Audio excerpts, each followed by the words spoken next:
Hello students, welcome to learning arc. आज हम discuss करने वाले हैं एनसीईआरटी के न्यूमेरिकल्स। जितने भी बैक क्वेश्चंस हैं एनसीईआरटी के वो सब हम वन बाय वन डिस्कस करने वाले हैं इस वीडियो में। So stay tuned with us till and. तो जो फर्स्ट क्वेश्चन है उसमें हमें बताना है कि मोलर मास क्या होगा इन सब मॉलिक्यूल्स का। हमें 3 मॉलिक्यूल्स दे रखे हैं तो हमने इनका मोलर मास बताना है। फाइन, देखिए आपको पता है हाइड्रोजन का एटॉमिक मास क्या होता है 1 इंटू 2 प्लस ऑक्सीजन का कितना होता है 16 हो जाता है। कितना हो जाएगा 18 यूनिट्स। फाइन, 18 यूनिट्स लिख सकते हैं। उसके बाद देखिए अगर हम बात करें CO2 की, कार्बन का होता है 12 प्लस 2 इंटू ऑक्सीजन का कितना हो जाता है 16, 12 प्लस 32। क्लियर। और यहाँ पर कितना आ जाएगा 44 यूनिट्स। CH4 का अगर हम देखें तो 12 होता है कार्बन का प्लस 4 इंटू हाइड्रोजन का कितना होता है 1 होता है, 12 प्लस 4। फाइन, ये कितना हो जाएगा 16, यानी कि 16 यूनिट्स आ गया। तो तीनों के निकल के आ गए 44 यूनिट और 16 units. I think clear. Question number 1, this is question number 2। Calculate the mass percent of different element present in the sodium sulphate. Na2SO4 में जितने भी डिफरेंट एलिमेंट्स प्रेजेंट हैं उनका हमें मास परसेंटेज निकालना है। और हमें पता है mass percentage of specific element का फॉर्मूला क्या होता है। Mass percent is equals to mass of, ऊपर तो आता है स्पेसिफिक एलिमेंट, या तो हम सॉल्यूट लेते हैं समटाइम या फिर हम क्या लेते हैं मास ऑफ स्पेसिफिक एलिमेंट जिसकी भी बात हो रही है। लाइक अगर Na2SO4 में कभी सोडियम की बात होगी फिर सल्फर की और ऑक्सीजन डिफरेंट डिफरेंट है ना। अपॉन मोलर मास, में क्या आएगा molar mass of the compound, उस कंपाउंड का मोलर मास। क्लियर। तो ये निकालेंगे, पहले तो हम कंपाउंड का मोलर मास ही निकाल लेते हैं, यानी कि Na2SO4 का मोलर मास निकाल लेते हैं। सोडियम का कितना होता है 23 इंटू 2, तो कैलकुलेट करेंगे तो 142 ग्राम्स। सबसे पहले तो हम सोडियम सल्फेट का मोलर मास निकाल लेते हैं जो कि हमारा कितना है 142 ग्राम्स। फाइन, अब हम निकालेंगे मास परसेंटेज ऑफ, पहला एलिमेंट ले लेते हैं दैट इज सोडियम। तो कितना है देखिए, 2 एटम है सोडियम के, तो 2 इंटू और ईच एटम का कितना होता है मास 23। फाइन, तो 23 इंटू 2 अपॉन मोलर मास कितना है 142। और इस फॉर्मूला में आपको 100 भी मेंशन कर रहे हैं, इंटू 100 भी है। फाइन, तो इंटू 100। फाइन, अब हम निकालेंगे इसको, ये कितना आ जाएगा 46 अपॉन 142 इंटू 100, जिसको अगर हम कैलकुलेट करेंगे तो कैलकुलेटेड वैल्यूज क्या आएगी 32.39%। फाइन, क्लियर है। ऐसे ही हम दूसरा निकालेंगे मास परसेंटेज ऑफ सल्फर। सल्फर का आपको पता है कितना होता है 32 अपॉन 142 इंटू 100। फाइन, ठीक है। और जब हम इसको पूरा कैलकुलेट करेंगे तो इसको कैलकुलेट करने पर हमारा आएगा 22.53%। क्लियर। जैसे हमने बाकी के एलिमेंट्स का निकाला, लाइक सोडियम का जैसे निकाला, सल्फर का जैसे निकाला, ऐसे हम ऑक्सीजन का भी फाइंड आउट करेंगे मास परसेंट। और ये मास परसेंट ऑफ ऑक्सीजन कैसे निकालेंगे, आपको पता है यहाँ पे 4 ऑक्सीजन प्रेजेंट है, तो 4 इंटू और mass of each oxygen is 16। Fine, and 142 इसका मोलर मास इंटू 100 कर देंगे। 100 करने के बाद क्या आ गया 64 अपॉन 142 इंटू 100।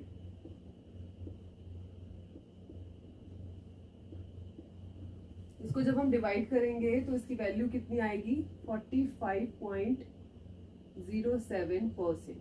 क्लियर, ये क्लियर है। आई थिंक तीनों हमने निकाल लिए, मास परसेंटेज तीनों का एलिमेंट्स का हमने निकाल लिया है। किस किस का निकाला, पहले सोडियम का, देन सल्फर का, देन ऑक्सीजन का। तो ये हमारा यहाँ पर कंप्लीट होता है। इसके बाद हम करते हैं नेक्स्ट क्वेश्चन। अगर आप मेरी प्रीवियस वीडियो को देखें तो इंपेरिकल फॉर्मूला और उससे रिलेटेड न्यूमेरिकल्स को हमने पहले ही डिस्कस किया हुआ है, बहुत सारे न्यूमेरिकल्स हमने उस टाइम डिस्कस किए थे। तो अभी हम इसी क्वेश्चन को करने वाले हैं और इसको शॉर्टकट में करने के लिए हम टेबुलर फॉर्म में करेंगे। कैसे करेंगे, सबसे पहले तो हम एलिमेंट को मेंशन करेंगे। एलिमेंट कौन कौन से हैं हमारे पास, देखिए एक तो आयरन है और दूसरा डाई ऑक्सीजन है, इसी का फॉर्मूला बन के आ रहा है। तो एक तो आयरन है, दूसरा ऑक्सीजन है। फाइन, अब हम देखते हैं इनकी मास परसेंटेज। मास परसेंट कितना कितना दिया हुआ है आप देखिए यहाँ पर। अगर हम आयरन की बात करें तो कितना है 69.9%। फाइन, और अगर ऑक्सीजन की बात करें तो 30.1%। फाइन, ये क्लियर है। उसके बाद जो तीसरी बात है, तीसरा हमें लिखना होता है इसका मॉलिक्यूलर मास। अगर हम आयरन के मॉलिक्यूलर मास की बात करें तो हम कितना लेते हैं 55.8, फाइन। और अगर हम ऑक्सीजन का देखें तो हम 16 लेते हैं। तो अब हम क्या कहते हैं, मास परसेंटेज हमने लिख लिया, लेकिन हमें पता है कि जितना भी परसेंटेज होता है उसे ग्राम्स में कन्वर्ट कर देते हैं। जब हमने एम्पिरिकल फॉर्मूला को स्टडी किया था तब मैंने बताया था कि परसेंटेज को ग्राम में कन्वर्ट कर देते हैं। तो यहाँ पर हम निकाल लेते हैं number of moles. Moles of iron अगर मैं बोलूँ तो कितना होगा, गिवन मास हमें कितना है 69.9 अपॉन 55.8, वो आ जाएगी 1.25, फाइन। ऐसे ही 30.1 अपॉन 16, इतना इसका मोलर मास है। तो इसकी जो वैल्यू आ जाएगी वो आ जाएगी 1.8 हमारे पास। क्लियर है। तो ये हमारे पास मोल्स तो कंप्लीटली आ गए। अब हमें क्या करना है, इसमें जो लोएस्ट वैल्यू वो हमें चेक करना होता है। 1.8 ज्यादा लो है या 1.25, ऑब्वियसली 1.25। तो 1.25 अपॉन 1.25 फॉर्मूला निकालने के लिए, और 1 यहाँ पर कितना लिखेंगे 1.8 अपॉन 1.25। क्लियर। तो इसका हम सिंपलेस्ट रेशियो निकालेंगे तो ये कट ऑन होके कितना आएगा 1 आएगा, और इसको अगर हम कट ऑन करेंगे तो 1.5, 1.5 गुना है लगभग, ठीक है। तो इतना आ जाएगा 1.5, फाइन। तो अब हमें एक स्पेसिफिक ऐसे डिजिट से इसको सिंपलेस्ट फॉर्म में कन्वर्ट करना है, और सिंपलेस्ट फॉर्म्स में कन्वर्ट करने के लिए, क्योंकि हम फॉर्मूला को 1.5 की फॉर्म में तो नहीं लिख सकते ना, तो हमें एक स्पेसिफिक नंबर से मल्टीप्लाई करें ताकि ये जो वैल्यू है वो हमें सिंपलेस्ट फॉर्म में आ जाए। लाइक देखिए, अगर मैं इसको 1.5 का डबल कर दूं, 2 से मल्टीप्लाई कर दूं, तो ये कितना हो जाएगा 3, है ना। और यहाँ पर भी 2 से, यहाँ पर 2 से मल्टीप्लाई, यहाँ भी 2 से मल्टीप्लाई, तो इसको अगर मैं डबल कर दूं तो कितना होगा 3 हो जाएगा। क्लियर। और अगर मैं इसको भी डबल कर दूं तो ये कितना हो जाएगा 2 हो जाएगा। तो फॉर्मूला हमारे पास क्या बन जाएगा Fe2O3, ये हमारे पास फॉर्मूला बन के आ गया, फाइन। ये सबसे पहले तो ये लिमिटिंग रिएजेंट से रिलेटेड न्यूमेरिकल है। तो हम क्या करते हैं, सबसे पहले तो हम इक्वेशन को लिखते हैं। इस टाइप के न्यूमेरिकल जब हमें दिए होते हैं सबसे पहले हमने इक्वेशन को मेंशन करना है। CO2 फॉर्मेशन की बात कर रहा है यहाँ पे, तो C+O2 complete supply of oxygen है तभी CO2 फॉर्म हो रहा है, फाइन। तो अब हम यहाँ पर देखें, अगर हम ये बैलेंस है ना केमिकल इक्वेशन बिल्कुल, तो 1 मोल है, यहाँ पर भी 1 मोल है, यानी कि 1 मोल ऑफ कार्बन प्रोड्यूस। अगर फर्स्ट पार्ट की बात करें तो 1 mole of carbon burn in air, अगर 1 मोल ऑफ कार्बन बर्न होगा तो 1 mole of CO2 he form होगा। क्लियर। तो 1 mole of carbon when 1 mole of carbon burn in air produce 1 mole CO2, fine. और अगर हम दूसरी फॉर्म में लिखें तो कैसे लिख सकते हैं, 1 mole of CO2 मीन्स कितना 44 ग्राम। ग्राम मोलिकुलर मास, अगर हम मोल कंसेप्ट के बारे में पढ़ें तो हमें पता है 1 mole of an atom is equals to 1 mole of an molecule is equals to gram atomic mass, यानी कि कितना 44 ग्राम ऑफ CO2। यह हमारा फर्स्ट आंसर। क्लियर। अब सेकंड वाला पार्ट देखिए, तो फर्स्ट हो गया। सेकंड वाला देखिए, 1 mole of carbon is burn in 16 gram of CO2। यहाँ पर जो है अब हाफ कर दिया ऑक्सीजन का अमाउंट। आपको पता है यहाँ पर क्या होता है, ऑक्सीजन का सिंगल एटम का मास कितना होता है 16 होता है, यानी कि 32 था, 32 ग्राम के साथ, यानी कि अगर हम कहें 12 ग्राम कंबाइन हो रहा था 32 ग्राम के साथ, और 44 ग्राम हमें क्या मिल रहा था CO2 दे रहा था, ये रिलेशन था। लेकिन यहाँ पर इन्होंने क्या कर दिया 16 कर दिया, इसको हाफ कर दिया जस्ट। तो पहली बात तो हाफ करते ही हमें पता चल गया कि ये जो है अगर हाफ हो गया है तो यही हमारा क्या बन गया, लिमिटिंग रिएजेंट बन गया, फाइन। ठीक है, क्योंकि इसके हाफ मोल यूज हो गए। एक बात बताइए ना, तो 1 मोल ऑफ कार्बन है लेकिन आधे मोल ऑफ ऑक्सीजन यूज हो रहे हैं, तो यानी कि ये क्या बन गया लिमिटिंग रिएजेंट। तो यही हमारा डिसाइड करेगा इसके फॉर्मेशन के लिए। तो पूछा क्या है, हमसे पूछा है कि 16 ग्राम CO2 कितना प्रोड्यूस करेगा CO2 को, फाइन। हमें एक चीज पता है यहाँ से कि 32 ग्राम ऑफ, इस रिलेशन से हम बता रहे हैं 32 ग्राम ऑफ ऑक्सीजन गिव्स कितना 44 ग्राम ऑफ CO2, फाइन। अगर हम कहें 16 ग्राम कितना देगा, 44 इंटू 16 अपॉन 32, क्लियर। कितना आएगा 22 ग्राम, 22 ग्राम CO2 ये प्रोड्यूस करेगा। थर्ड पार्ट देख लेते हैं अब। तो थर्ड पार्ट में क्या दे रखा है कि 2 moles of carbon are burned in 16 gram of 16 gram of dioxygen. पहली बात तो जब हम रिएक्शन के सेकंड स्टेप पे आए तो हमें ये पता चल गया कि लिमिटिंग रिएजेंट कौन है, ऑक्सीजन। तो ऑक्सीजन ही डिसाइड करेगा फॉर्मेशन ऑफ CO2। तो ऑक्सीजन से रिलेशन निकाल लेते हैं। आप देखिए यहाँ पर, तो हमें मोल्स बताने हैं कितने, 2 moles of carbon are burning. इसकी मोल्स चाहे ज्यादा कितने भी हो मैटर ही नहीं करता, क्योंकि लिमिटिंग रिएजेंट क्या है हमारा, ऑक्सीजन है। फाइन, बहुत जल्दी वो लिमिट में अगर है वो खत्म हो जाएगा, वो फिनिश हो जाएगा, तो प्रोडक्ट फॉर्मेशन बिल्कुल भी नहीं होगा। ठीक है, तो 16 ग्राम से बता देते हैं। तो 16 ग्राम ऑफ ऑक्सीजन प्रोड्यूस कितना, अभी देखा था हमने ऊपर ही, 22 ग्राम ऑफ CO2 प्रोड्यूस कर रहे हैं। फाइन, हाँ, तो 22 ग्राम ऑफ CO2 वो प्रोड्यूस करता है, यानी कि गिवन हमारे पास कितना आ गया, गिवन मास कंज्यूम मास यानी कि कितना आ गया, 22 ग्राम। और मॉलिक्यूलर मास कितना होता है बताइए कार्बन का, दैट इज 44 ग्राम।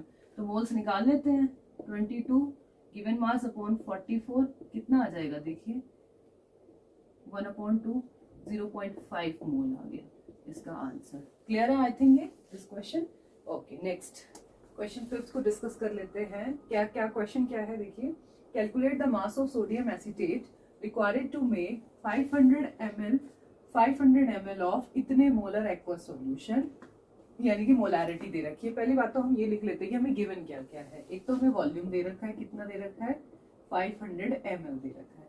दूसरा हमें क्या दे रखा है, मोलैरिटी की वैल्यू दे रखी है, क्या दे रखी है, 0.375। ठीक है, इतने moles in 1000 millilitre. Molar solution, molar mass of the sodium acetate, ये हमें मोलर मास भी दे रखा है, यानी कि मोलर मास भी हमें MM2 जो हम लगाते हैं फॉर्मूला में 82.02 ले लेते हैं। इतने ग्राम्स पर मोल हमें दिया हुआ है। फाइन, हमें क्या करना है, वैल्यू निकालनी है। तो हमें पता है मोलैरिटी का फॉर्मूला क्या होता है, मोल्स की फॉर्म में लिखेंगे, नहीं मोल्स की फॉर्म में हम नहीं लिख सकते। क्यों नहीं लिख सकते, क्योंकि यहाँ पे मॉलिक्यूलर मास दे रखा है। तो given weight upon molecular mass of the solute into 1000 into volume. Right, ये आएगा। तो मोलैरिटी की वैल्यू कितनी है, 0.375 is equals to given weight हमें फाइंड आउट करना है इनटू 1000।